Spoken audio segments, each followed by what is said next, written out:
ज़रा ऐसे बच्चे का तसव्वुर कीजिए जो हर रोज़ 100 से ज़ायद सवाल पूछता है, जो तमाम चीज़ों को बड़ी आसानी से सीख लेता है। पिछले दौर का बच्चा जहाँ 2 साल की उम्र में कदम उठाना शुरू करता था, वहीं आज का बच्चा 1.5 साल की उम्र में चलना शुरू कर देता है। ना सिर्फ कदम उठाने की हद तक बल्कि उसके सोचने, समझने और चीज़ों को प्रोसेस करने की सलाहियत भी काफ़ी हद तक बढ़ चुकी है। लेकिन मॉडर्न पेरेंटिंग इन सलाहियतों में निखार पैदा करने की बजाय इनमें बिगाड़ पैदा कर रही है। जी हाँ, आज हम बात करेंगे मॉडर्न पेरेंटिंग को लेकर और देखेंगे कि क्या क्या तब्दीलियां होनी चाहिए और बच्चों की परवरिश कैसे बेहतर तरीके से की जा सकती है। अस्सलाम वालेकुम, मैं डॉक्टर निशा रज़ाक। हम 3 चीज़ों पर मेनली बात करेंगे। Number 1 is brain development, second one will be the behaviour, क्योंकि हम बिहेवियर को देख रहे हैं कि एक तरफ तो बच्चा बहुत ज़्यादा एग्रेशन का शिकार है, तो दूसरी तरफ वही बच्चा बहुत ज़्यादा स्ट्रेस्ड और डिप्रेस्ड पाया जाता है। और तीसरी चीज़ होगी न्यूट्रिशन। सबसे पहले देखते हैं ब्रेन डेवलपमेंट। बच्चों की जो कैपेबिलिटीज़ इस कदर इन्हांस कर चुकी हैं वो है कि फ्रंटल लोब, ये दिमाग का सामने वाला हिस्सा, ये ह्यूमंस में बहुत ज़्यादा डेवलप्ड है। रिसर्च बताती है कि दिमाग का 41% हिस्सा फ्रंटल लोब बनाता है, जबकि पिछली स्पीशीज में दिमाग का ये हिस्सा इतना ज़्यादा डेवलप्ड नहीं था। पहले 2 सालों में बच्चे के दिमाग में बहुत सारे नए कनेक्शंस बन रहे होते हैं। एक टर्म्स होती है न्यूरोप्लास्टी। न्यूरोप्लास्टी का मतलब होता है कि जो कनेक्शंस बन रहे होते हैं उसमें साथ साथ मॉडिफिकेशंस भी हो रही होती हैं।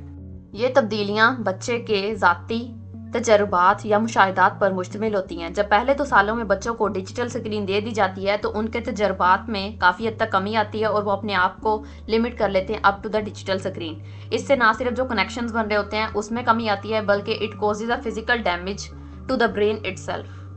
दूसरी चीज़, बच्चा नीचे खेलना चाहता है लेकिन वालिदैन उसे नीचे खेलने नहीं देते, जिसकी वजह से जो वो तजर्बात करना चाहता है, जो वो खुद चीज़ों को महसूस करके उनसे नताइज अक्स करेगा, वो कम हो जाते हैं। रिसर्च दिखाती है कि पहले 2 साल में बच्चे का सेंसोरी मोटर सिस्टम डेवलप कर रहा होता है। सेंसरी का मतलब है कि बच्चा चीज़ों को लम्स के थ्रू सीखता है, तो लिहाजा बच्चों को चीज़ों को छूने, उनको महसूस करने का एक्सपोजर दिया जाए और दूसरी तरफ बच्चों को डिजिटल स्क्रीन की बजाय पजल्स वगैरह ला कर दिए जाएं ताकि बच्चा उन्हें सोल्व करना सीखे। बच्चे को पहले 5 सालों में स्कूल भेजना सबसे बड़ी गलती है। ये जो उनका एक्सपोजर होता है उसको लिमिटेड कर देता है, जिसकी वजह से बच्चा एक रैट रेस में फंस जाता है। ज़्यादा नंबर, माँ बाप की तरफ से अप्रिसिएशन, एंड अगेन वो इसी चीज़ में भागता रहता है, दौड़ लगाता है, और जो उसकी तमाम कुदरती सलाहियतें जो कि पहले 5 सालों में डेवलप होनी होती हैं उनमें बिगाड़ पैदा हो जाता है। तो लिहाजा 3 चीज़ें होगी कि ब्रेन डेवलपमेंट के लिए हमने क्या करना है। बच्चों को डिजिटल स्क्रीन नहीं देनी, दूसरा बच्चे के जो अपने ज़ाती तजर्बात हैं उनको इन्हांस करना है, और तीसरा उन्हें पहले 5 सालों में ज़्यादा से ज़्यादा कोशिश करें कि उन्हें स्कूल ना भेजें। फिनलैंड का एजुकेशन सिस्टम दुनिया में सबसे अच्छा सिस्टम माना जाता है। क्यों? क्योंकि वहाँ का बच्चा 7 साल की उम्र में स्कूल भेजा जाता है और डायरेक्ट उसे जाके ग्रेडिंग सिस्टम में नहीं डाला जाता, बल्कि एग्ज़ाम सिस्टम जो है वो 12 साल की उम्र में शुरू होता है। उससे पहले बच्चा दूसरे बच्चों के साथ खेलने और तजर्बात के थ्रू सीखता है। दूसरा पॉइंट हमारे पास आता है बिहेवियर का।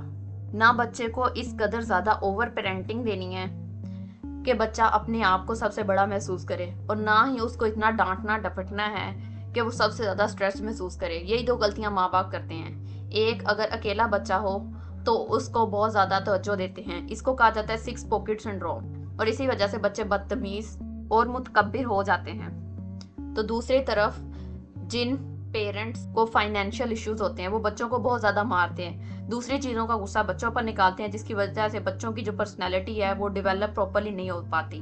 बच्चे शाय होते हैं और बात करने से भी घबराते हैं। बच्चा गलती करता है, उसको प्यार की बजाय मार से समझाया जाता है। यहाँ पर वालिदैन को चाहिए कि बच्चों को डर की बजाय डिसिप्लिन सिखाएं।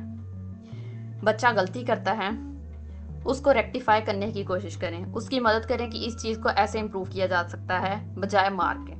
उन्हें अपने छोटे छोटे काम खुद करने दें। अगर बच्चा गलती करता है तो उसको समझा दें और उसको खुद ही सुधारने की कोशिश करने दें। तीसरी चीज़ आ जाती है कि वालिदैन अपने बच्चों को या अपने से कमतर बच्चों के साथ या अपने से ऊपर बच्चों के साथ खेलने नहीं देते, जिसकी वजह से उनका एक्सपोजर हो जाता है लिमिटेड। बच्चे होते हैं छोटे,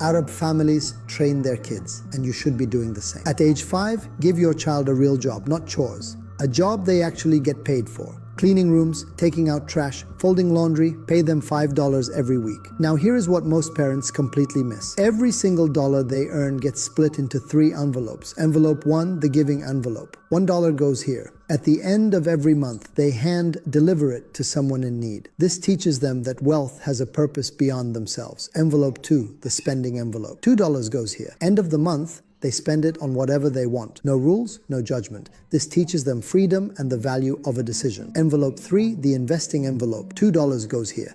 And here is where it gets powerful. You match it with $1 from your own pocket every single week. So their 2 becomes 3. This teaches them that money can work and grow while they sleep. By age 10, they will not just know how to earn. They will know how to give, how to enjoy, and how to multiply.